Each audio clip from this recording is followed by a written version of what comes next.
how to build a more inclusive, ethical, non-monogamy community.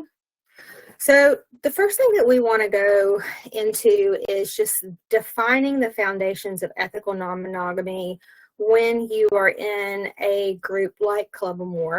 The website, in the space that you have, the network, you can read the core values of Club Amore, and they have some really great ones, like respect and positivity, which I think is really important. And when it comes to, respecting other people and how they live and operate within the community, I think that sets us up for, a really positive experience. Consensual participation. So, everyone wants to be here, with consent.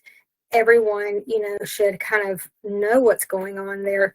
They have all of the information, when they are playing or when they are just hanging out, and some of the things I think that comes under informed participation is negotiation of, play scenes, negotiation of relationships, negotiation for relationship structures.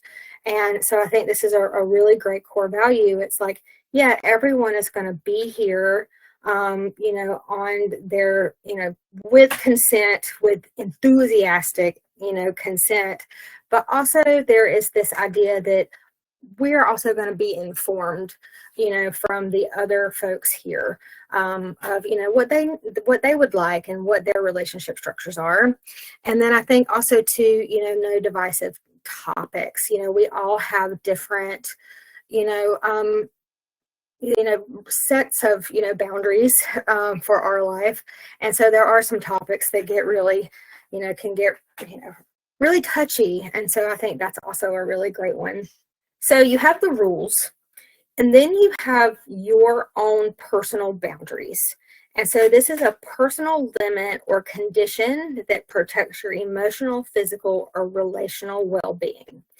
So I am responsible for making my own boundaries, and I am responsible for making sure that I am in places where my emotional, physical, or relational well-being is being taken care of.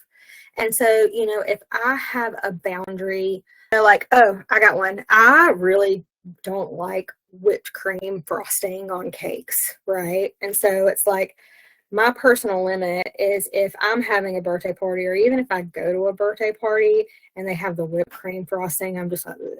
Now, is that really serious? No. Is it going to mess with I might get a little sassy if it's whipped cream frosting and not buttercream, but I'm emotionally, physically, or relationally safe. But I might be like, okay, well, if this party is going to have whipped cream frosting, I might not participate in the cake eating. That's my decision. I'm not going to give an ultimatum to the party owner, like, hey, if you don't have buttercream, I'm not coming. And because that's, that would just be a little rough, especially with this. But when you get into some boundaries that are more serious in nature, like, hey, I feel blank when this is happening.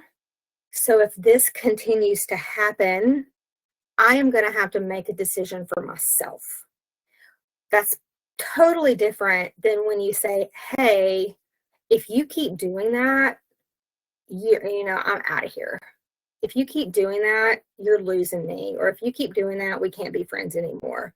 That is more of an ultimatum, and that is trying to put some control over the other person. It's not taking responsibility for your own boundaries.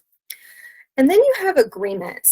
An agreement is something that all parties choose together. So this is kind of a united front. And it's not something that one person imposes upon another.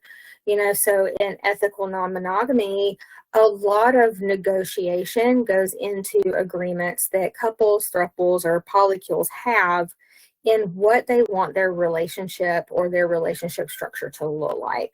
And so, especially if we're in, like a polycule where there's multiple, personalities, multiple people, multiple partners, we really do want to have a solid base of agreements amongst the group, or at least there's, some kind of shared agreements on what this should look like.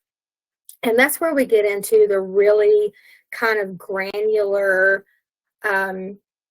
decision making. But yeah, an agreement is something that all parties have consented to, and it's always changeable. If you have an agreement, it doesn't mean that it's an agreement in perpetuity, right? You can always come back to the treaty table and create another agreement.